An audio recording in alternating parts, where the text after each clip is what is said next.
So first of all, we need to identify each individual function. Okay. So my first function, can you see there's a multiplication going on in there? Okay. There is, of course, a multiplication going on in there, which I could consider if I wanted to, but actually it's fine just to consider 5x to the power 4. I can differentiate that. Okay. And I've got my e to the power of 3x plus 2 as my second function. Okay. So if I want to differentiate this, that should be my first function left alone. By the way, it doesn't matter which order I do it in. I can, as long as I'm multiplying, so I can either do u times by v dash plus v times by u dash, or I could do it the other way around. So v times by u dash plus u times by v dash. It doesn't matter which order you do it in. Okay, because it's a plus. Okay. Right. So leave my first function alone. So leave my 5x to the power of 4 alone. But then I should multiply by the derivative of the second function. What's the derivative of my second function? 3 times e over 3x2. Perfect. 3x plus 2. Just the chain rule, right? Leave my outside function, so differentiate the outside function, which is e to the power of something, it just stays as e to the power of something, multiplied by the derivative of my inside function, my 3x plus 2, which becomes 3. Okay? So that's my first bit sorted. That's my u times by b dash. Then I just do it the other way around. Okay? So then I multiply by, well, I take the first function, which is e to the power of 3x plus 2, and I should multiply that by, good, the derivative of my second function.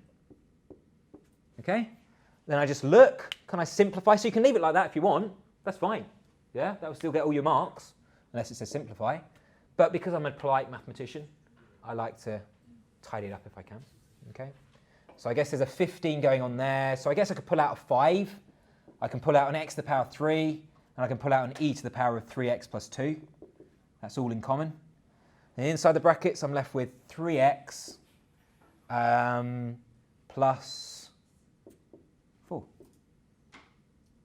Yeah.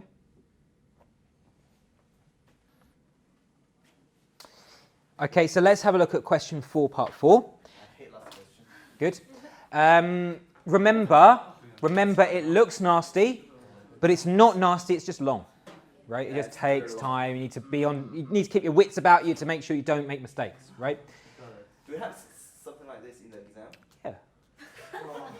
No. Thanks for asking. I mean, it's annoying. Okay, so we differentiate, okay? Leave the first function alone, multiply by the derivative of the second, okay? So we leave the first function alone, sine of x cubed. In fact, in this case, I'm going to separate it up. I'm not just going to jump straight for it. I'm actually going to separate it up into the two functions and show where everything comes from, okay? Just because I think there's quite a lot going on here, okay? So that's my first function. That's my u, or my f, whatever you want to call it. This is my second function. That's my v, or my g, whatever you want to call it, okay? So the product rule states that I need to find the derivative of each of these two things. So what would the derivative of u be? So derivative of sine of x cubed plus 5x, just that first function, what would it be? Good, differentiate the sine becomes cos, leave the inside bit alone. Multiply it by the derivative of the inside bit, which is 3x squared plus 5. You differentiate the x cubed, bring the power down, reduce by 1, 3x cubed plus 5. Okay, good. Now let's do the monster, let's do the v. Okay, so to find the derivative of v, we do the chain rule again. So it's going to be e to the power of something, differentiated is always going to be e to the power of something. So it's going to be e to the power of something, cos x cubed plus 8x. Okay.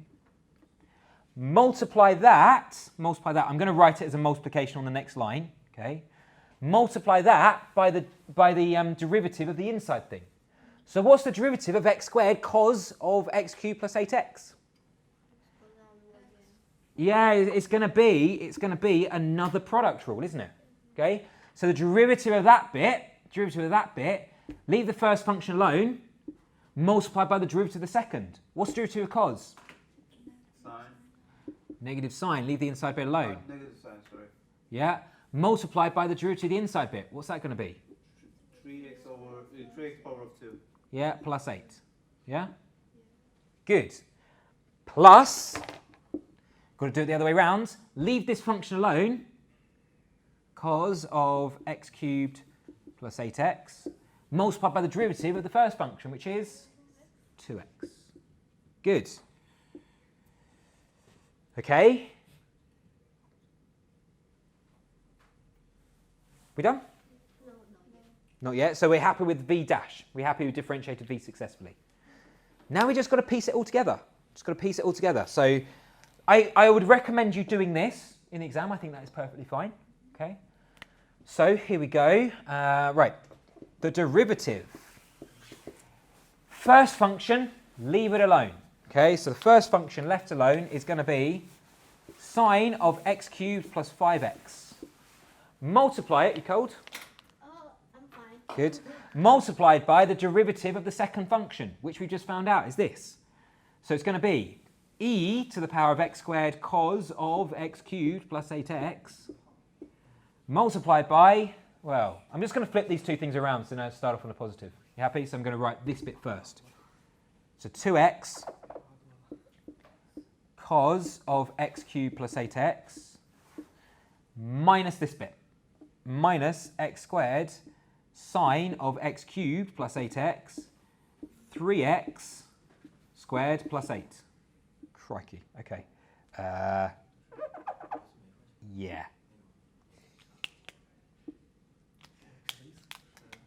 Multiplied. Gone. Right. Okay.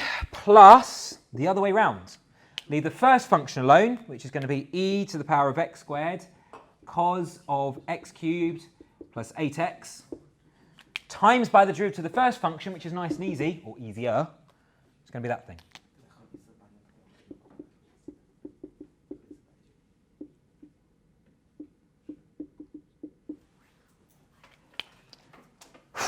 Okay, I'm just going to get rid of this bit here, just because it looks messy.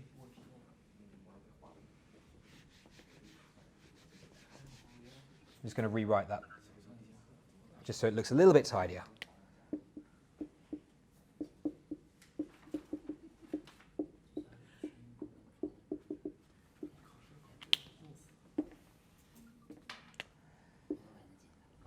There you go.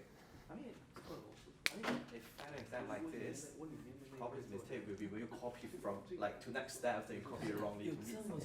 Don't worry, I won't give you something like that in the exam because it's cruel. I mean, it's not like hard. Test skill, it's just Absolutely. annoying. It's annoying. It's long, right? You've got to think. When I assess something in an exam, I am looking to assess certain criteria. So I'm looking to say, have you learnt this? Have you learnt this? Have you learnt this? Hence why when I ask a question, there will quite often be 4 or 5 marks. Because even if you don't get that final answer, if you can show that you've understood each of the individual learning criteria, then you can still get marks for that. Yeah? So here, what I want to do is assess, can you understand the product rule in all of its parts? Okay, can you understand the process? Can you differentiate that thing? Can you differentiate that thing? Can you understand the chain rule? Can you understand how to piece everything together? You're absolutely right. It's not hard. It's just long. Yeah?